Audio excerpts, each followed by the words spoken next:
আজকের আলোচনার বিষয় হিসেবে আমরা ঠিক করেছি বাংলা সাহিত্য অংশ। সাহিত্য অংশ থেকে আমরা বেশ কিছু কোশ্চেন কালেক্ট করেছি, যেগুলো পরীক্ষায় বারবার আসে। এই পরীক্ষাগুলোতে শিক্ষক নিবন্ধন সহ বিভিন্ন সরকারি বেসরকারি বিভিন্ন চাকরির পরীক্ষাগুলোতে যে প্রশ্নগুলো আসে সেগুলো আমি তুলে ধরেছি এখানে। তবে শুধুমাত্র শিক্ষক নিবন্ধন, সহকারী মৌলভী, প্রভাষক, এই সমস্ত নিবন্ধন পরীক্ষায় যেগুলো কমন আসে, খুব বেশি বারবার কমন আসে, সেগুলো আমি আজকে আন্ডারলাইন করে দিব, বুঝিয়ে দিব। হয়তো প্রশ্ন জাগতে পারে মনে হয়, স্যার এগুলো তো শীট দিলে আমরা নিজেরাই পড়তে পারবো। হ্যাঁ, তবে একটা চাহিদা থাকলে, আলাদা একটা চাহিদা তৈরি হলে যেখানে জবাবদিহিতে থাকবে, তখন কিন্তু চাহিদার একটা ব্যাপার থাকে। তো এই জন্য করে আজকের আলোচনার বিষয় হিসেবে ঠিক করেছি বাংলা সাহিত্যের অংশ। এখান থেকে মোটামুটি 130টা কোশ্চেন আমি এখানে কালেক্ট করেছি। এর মধ্যে বেশ কিছু কোশ্চেন আপনাদেরকে পড়তে হবে না, আবার বেশ কিছু কোশ্চেন আছে যেগুলো পড়তেই হবে, মুখস্থ রাখতেই হবে। আচ্ছা, কথা না বাড়িয়ে আলোচনা শুরু করা যাক। এখানে পরীক্ষায় যারা প্রভাষক নিবন্ধন পরীক্ষা দিবেন তারা মনে রাখবেন, প্রভাষক নিবন্ধন পরীক্ষায় প্রশ্নে আসে কালো বরফ উপন্যাসটির বিষয় কী। কালো বরফ উপন্যাসটির বিষয় হচ্ছে দেশভাগ। যখন আমাদের দেশকে ভাগ করা হয়, ব্রিটিশদের থেকে যখন ভাগ করা হয় 1947 সালের দিকে, তখন এই কালো বরফ উপন্যাসটি এটার রচনায় রচিত করা হয়। ঠিক আছে, কালো বরফ উপন্যাসটা এটা প্রভাষকের জন্য খুবই গুরুত্বপূর্ণ, মনে রাখবেন। তারপরে আসুন ঢাকা প্রকাশ সাপ্তাহিক পত্রিকার সম্পাদককে। মনে রাখবেন, এই বাংলাদেশ যখন প্রথম বাংলাদেশ নামকরণ হয়, তখন বাংলাদেশের রাজধানী করা হয় ঢাকাকে। আর এই ঢাকা রাজধানী করা হয় প্রায় 3 বার। তার মধ্যে প্রথম রাজধানী করা হয় 1610 সালে। আর তখন একটি পত্রিকা ছিল, সেই পত্রিকাটার নাম হচ্ছে ঢাকা প্রকাশ। খুবই গুরুত্বপূর্ণ, এটা পড়ে ফেলবেন, এটা সহকারীর জন্য খুবই গুরুত্বপূর্ণ। ইয়াং বেঙ্গল গোষ্ঠীভুক্ত ছিলেন কে? মাইকেল মধুসূদন দত্ত। প্রশ্নটি গুরুত্বপূর্ণ নয়। বিদ্রোহী কবিতাটি কোন সালে প্রকাশিত হয়? বিদ্রোহী কবিতাটি কত সালে বা কোন সালে প্রকাশিত হয়? খুবই গুরুত্বপূর্ণ। বিদ্রোহী কবিতাটি কার লেখা? আমরা সকলে জানি কাজী নজরুল ইসলামের লেখা। যে কারণে কাজী নজরুল ইসলামকে কী বলা হয়েছিল বলেন তো? কাজী নজরুল ইসলামকে বলা হয়েছিল বিদ্রোহী কবি। তিনি বিদ্রোহী কবিতা লিখেছেন, অনেক কবিতা তিনি রচয়িতা করেছেন। তো এটা সহকারীর জন্য খুবই গুরুত্বপূর্ণ। তারপরে নদী ও নারী উপন্যাসটি রচয়িতা কে? এটা লাগবে না।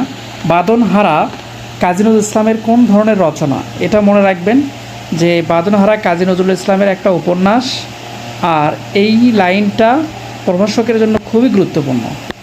আর এই লাইনটা একটু মনে রাখবেন, সেটা হচ্ছে যে তার আরও 3টা উপন্যাস রয়েছে যেগুলো খুবই বিখ্যাত: কোহিলিকা, বাঁধনহারা এবং মৃত্যুকুদা। কোহিলিকা, বাঁধনহারা এবং মৃত্যুকুদা। কারা কারা আমার কথা শুনতে পাচ্ছেন একটু কনফার্ম করবেন, মেসেজ ইনবক্সে বা কমেন্টে লিখুন যে স্পষ্ট কথা শুনতে পাওয়া যাচ্ছে। তারপরে সাধু ও চলিত ভাষার মূল পার্থক্য কোন পদে বেশি দেখা যায়? এটা আমি গ্রামার থেকে দিয়েছি যাতে করে ভুলে না যাই। এটা বারবার পরীক্ষায় এসেছে, কয়েকবার এসেছে। আমি বললাম সহকারী সহ প্রভাষক সহ কয়েকবার এই পরীক্ষাটা এসেছে। কাজেই যে প্রশ্নগুলো আমি দাগিয়ে দিচ্ছি কোনোভাবেই যেন মিস না হয়। চন্দ্রাবতী কি? চন্দ্রাবতী একটি কাব্য। চন্দ্রাবতী একটি কাব্য এবং তিনি একজন মহিলা কবিও বলা হয়, তাই না? তাই কিন্তু চন্দ্রাবতী যদি কবিতা থাকে, কাব্য লেখা থাকে, তাহলে চন্দ্রাবতী কাব্য হিসেবে টিক দিবেন। আর যদি লেখা থাকে মহিলা কবি বা কবি, তাহলে কবি হিসেবে টিক দিবেন। বাংলা সাহিত্যের প্রথম নারী কবি কে? বাংলা সাহিত্যের প্রথম নারী কবির নাম হচ্ছে চন্দ্রাবতী, যেটা আমি এখানে খুব সুন্দর করে তুলেও ধরেছি। দ্বিজ কানাইয়ের কন্যা। দ্বিজ কানাইয়ের কন্যা মানে কানাইয়ের দ্বিতীয় কন্যা। বাংলা সাহিত্যের প্রথম মহিলা কবি চন্দ্রাবতী বলা হয়। এটা কয়েকবার পরীক্ষায় এসেছিল, কয়েকটি বার পরীক্ষায় আমরা এটা ফলো করেছি, দেখেছি, পরীক্ষায় এসেছে। আত্মজীবনীমূলক উপন্যাস রূপ জালাল 1876 সাল। এটা পরীক্ষায় আসে না, তেমন গুরুত্বপূর্ণ না। এর আগে আমরা পড়েছিলাম আত্মজীবনী, অসমাপ্ত আত্মজীবনী বইটি কার রচনা, সেটা পড়েছিলাম আমরা বঙ্গবন্ধু শেখ মুজিবুর রহমানের। এখন বঙ্গবন্ধু সংক্রান্ত প্রশ্নগুলো খুব কম পরীক্ষায় আসবে, কাজেই এই ব্যাপারে একটু ইগনোর করলেই চলবে। আগে এমনও প্রশ্ন পড়তে হয়েছে, বঙ্গবন্ধু প্রথম কবে চশমা পরেছে, বঙ্গবন্ধু প্রথম কবে হাডুডু খেলেছে, কবে ফুটবল খেলেছে, কবে প্রথম স্কুলে গিয়েছে, অনেক কিছু পড়তে হয়েছে। এগুলো আসলে এখন আর পড়ার প্রয়োজন নাই। বলতে গেলে অনেকগুলো এমসিকিউ থেকে আমরা বেঁচে যাচ্ছি, যেগুলো পড়তে হচ্ছে না আর। এরপর চলে আসেন আত্মজীবনীমূলক উপন্যাস রূপজালাল। এটা পড়া লাগবে না। আধুনিক বাংলা সাহিত্যের প্রথম মহিলা কবির নাম কি? পরীক্ষা খুবই আসে। বিশেষ করে প্রভাষকের জন্য কয়েকবার প্রশ্নটা এসেছে। আধুনিক বাংলা সাহিত্যের প্রথম মহিলা কবির নাম হচ্ছে স্বর্ণকুমারী দেবী। বাংলা কবিতায় ছন্দের জাদুকর বলা হয় সত্যেন্দ্রনাথ দত্তকে। খুবই গুরুত্বপূর্ণ কোশ্চেনটা, খুবই গুরুত্বপূর্ণ। বাংলা কবিতায় মুক্ত ছন্দের প্রবর্তক হচ্ছে কাজী নজরুল ইসলাম। মুক্ত ছন্দ, ছন্দের মুক্ত ঘোষণা তিনি করেছিলেন।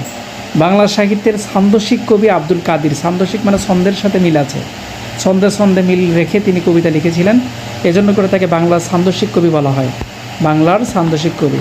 এবার আসুন খুবই গুরুত্বপূর্ণ একটি কোশ্চেন, বিসিএস সহ বিভিন্ন প্রাইমারির চাকরি পরীক্ষা পর্যন্ত পরীক্ষাগুলোতে এসে থাকে, সেটা হচ্ছে টি.এস. ইলিয়ট অর্থাৎ টেনিসন ইলিয়টের ইংরেজি কবিতা প্রথম বাংলায় অনুবাদ করেন কে? রবীন্দ্রনাথ ঠাকুর, তাই না? সং অফ অফারিংস, যেটার বাংলা নাম হচ্ছে গীতাঞ্জলি, যার পরিপ্রেক্ষিতে 1913 সালে রবীন্দ্রনাথ ঠাকুর নোবেল পুরস্কার লাভ করেন। আমাদের পরীক্ষায় আসে যে বাংলা সাহিত্যে প্রথম এশিয়া মহাদেশে কে নোবেল বিজয়ী? বাংলা সাহিত্যে প্রথম নোবেল বিজয়ী পুরস্কৃত হয়ে থাকে রবীন্দ্রনাথ ঠাকুর, যদিও তার রবীন্দ্রনাথ ঠাকুর তিনি এটি প্রত্যাখ্যান করেছেন। বাংলা সাহিত্যে আধুনিক কবিতার স্রষ্টাদের কি বলে? আধুনিক কবিতার স্রষ্টাদেরকে বলা হয় পঞ্চপাণ্ডব। এটা গত বছরের আগেরবার সহকারীতে এসেছিল, পঞ্চপাণ্ডব। যদিও গত বছরে সহকারী থেকে প্রশ্ন খুব বেশি একটা আসে নাই, সামান্য কিছু প্রশ্ন এসেছে, খুব বেশি একটা প্রশ্ন আসে নাই। তারপরেও সাহিত্য অংশ বাদ দেওয়া যাবে না, সাহিত্য অংশ কোনোভাবে ইগনোর করার মতো অবস্থা এখনও আসেনি, কাজেই সাহিত্য অংশ পড়তে হবে। এবার আসুন বাংলা সাহিত্যে পঞ্চপাণ্ডব বলা হয় কাকে? বাংলা সাহিত্যে পঞ্চপাণ্ডব বলা হয় কাকে?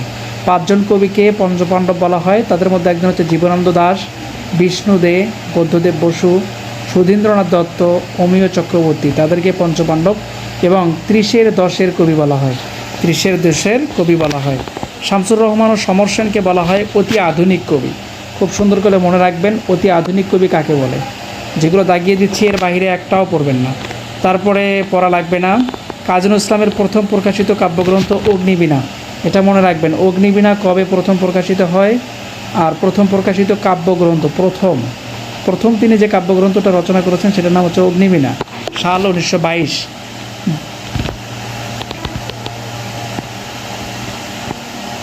বড়কে কবিতার কবিকে, বড়কে কবিতার কবিকে, এটা তেমন গুরুত্বপূর্ণ না, তবে হুলিয়া কবিতার কবিকে খুবই গুরুত্বপূর্ণ। কবিতাটা যারা পড়েছেন পড়ে নিন, অনলাইন থেকে কবিতাটা পাওয়া যায়, অনলাইনে PDF পাবেন, কবিতাটা পড়ে নিন, অনেক সুন্দর। হুলিয়া কবিতার কবিকে নির্মলেন্দু গুণ। নির্মলেন্দু গুণ সম্বন্ধে পরীক্ষায় একটা থাকেই, দেখা যায়, মানে দীনবন্ধু মিত্র, নির্মলেন্দু গুণ, এদের সম্পর্কে প্রশ্ন থাকেই।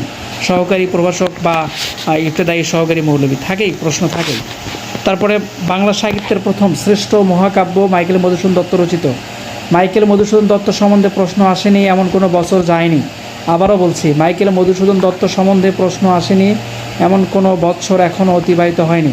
মাইকেল মধুসূদন দত্ত সম্বন্ধে প্রশ্ন থাকেই, হয়তোবা থাকবে। মাইকেল মধুসূদন দত্ত তার বাসা কোথায় বা জেলা, তিনি কোথায় জন্মগ্রহণ করেছেন, অথবা অমৃতশেখর ছন্দের জনকের নাম কি, অথবা মেঘনাদবধ কাব্যের রচয়িতাকে, অথবা মাইকেল মধুসূদন দত্তের নাটকের নাম কি, এগুলো থাকবে, একটা না একটা থাকবেই। আমি মাইকেল মধুসূদন দত্ত সম্বন্ধে বা কয়েকজন কবি, বিশেষ করে 4-5 জন কবি যাদের প্রশ্ন বারবার আসে, এ সম্বন্ধে একটা শিট আপনাদের গ্রুপে দিয়ে দিব ইনশাআল্লাহ। ভাষা আন্দোলনের উপর রচিত প্রথম উপন্যাস, এটা পরীক্ষায় কয়েকবার এসেছে, প্রাইমারি সহ, প্রাইমারি বিসিএস, পিএসসি, বিভিন্ন চাকরি, রেলের চাকরি, বিভিন্ন চাকরির বাংলা পরীক্ষায়, বাংলা ভার্সনে, বাংলা সাহিত্যের পরীক্ষায় এই প্রশ্নটা আসে। ভাষা আন্দোলনের উপর রচিত প্রথম উপন্যাসের নাম কি? জহির রায়হানের আরেক ফাল্গুন। লেট দেয়ার বি লাইট, বিভিন্ন চাকরি পরীক্ষা, ঢাকা ইউনিভার্সিটি ভর্তির পরীক্ষায় বারবার এই কোশ্চেনটা থাকে। লেট দেয়ার বি লাইট কার রচিত? জহির রায়হানের রচিত। 52-র ভাষা আন্দোলনের শহীদদের স্মরণে 1953 সালের সংকলনে রচিতটি কি? 21শে ফেব্রুয়ারি, হাসান হাফিজুর রহমান। শুধু মনে রাখবেন পরীক্ষায় তেমন আসে না, তবে যে প্রশ্নটা পরীক্ষায় বারবার আসে সেটা আমি আবারও বলছি, আন্ডারলাইন করে দিচ্ছি রেড কালার দিয়ে। এবার দেখুন, ভাষা আন্দোলনের উপর রচিত প্রথম কবিতা কাঁদতে আসেনি, ফাঁসির দাবি নিয়ে এসেছি। কবিতা মাহবুবুল আলম চৌধুরী, বারবার পরীক্ষায় আসে। কাঁদতে আসেনি, ফাঁসির দাবি নিয়ে এসেছি, কার কবিতা, কার লেখা? ঠিক আছে, এটা আর কিসের উপর?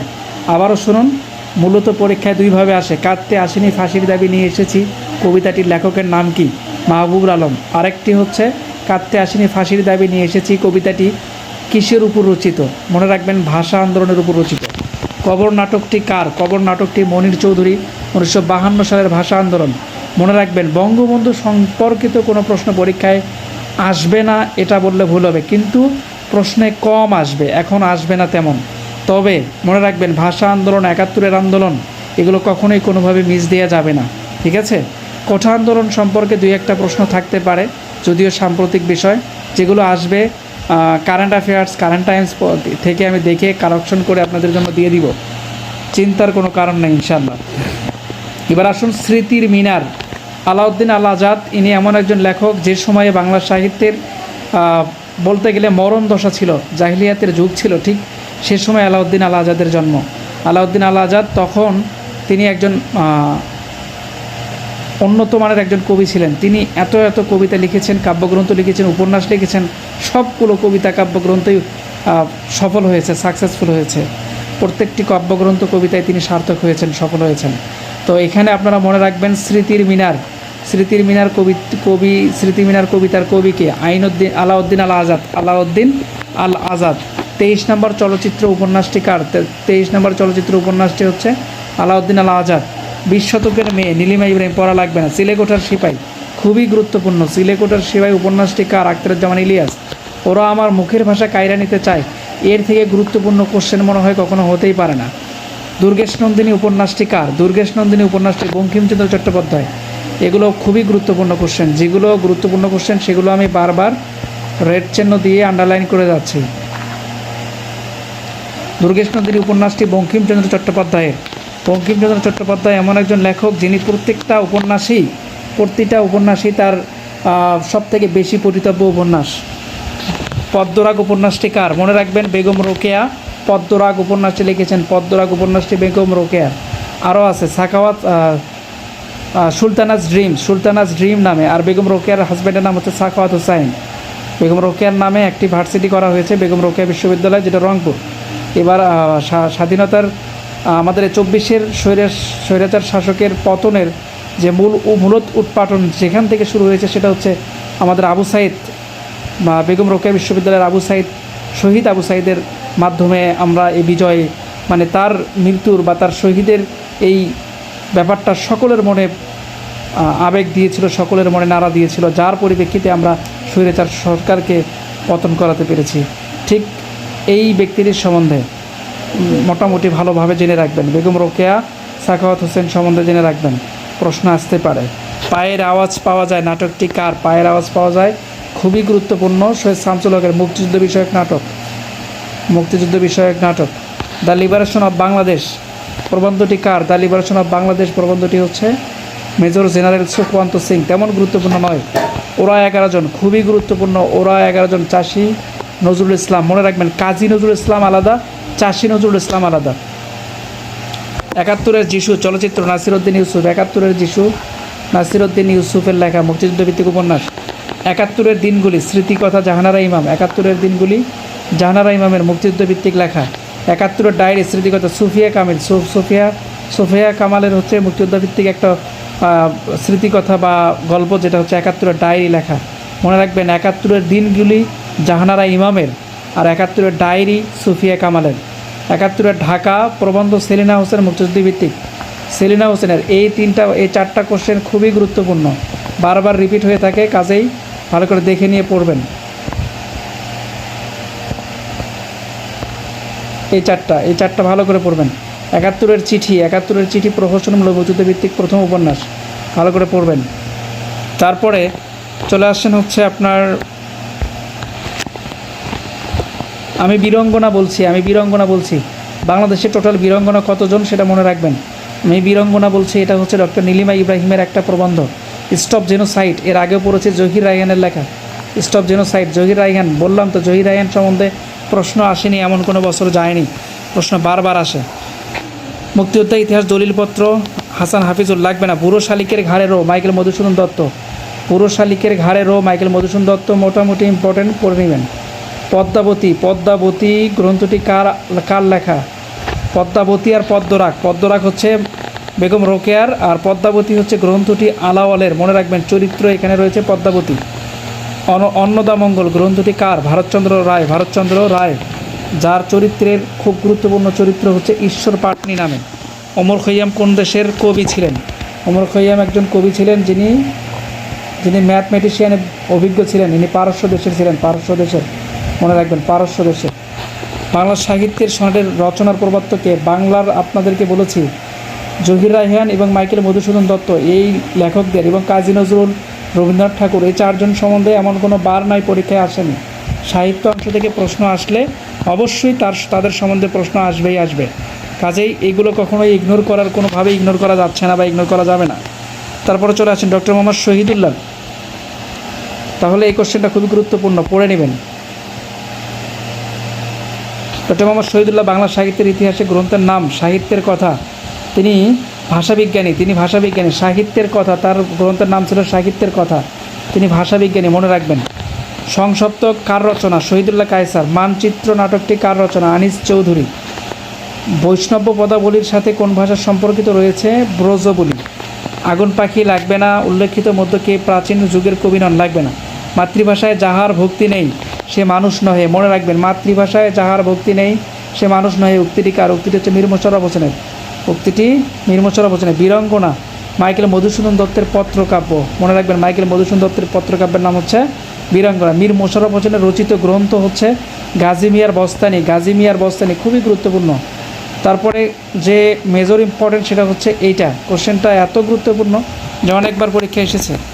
তারপরে চলে আসেন, এখানে আর কোনো পরীক্ষা গুরুত্বপূর্ণ নাই। এবার একদম কল্লোল পত্রিকার সম্পাদকের নাম কি? কল্লোল পত্রিকার সম্পাদকের নাম হচ্ছে দীনেশ রঞ্জন দাস।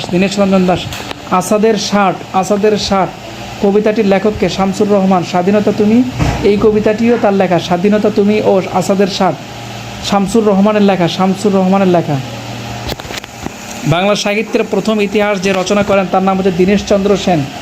বাংলা সাহিত্যের প্রথম ইতিহাস রচনা করেন তিনি হচ্ছে দীনেশচন্দ্র সেন।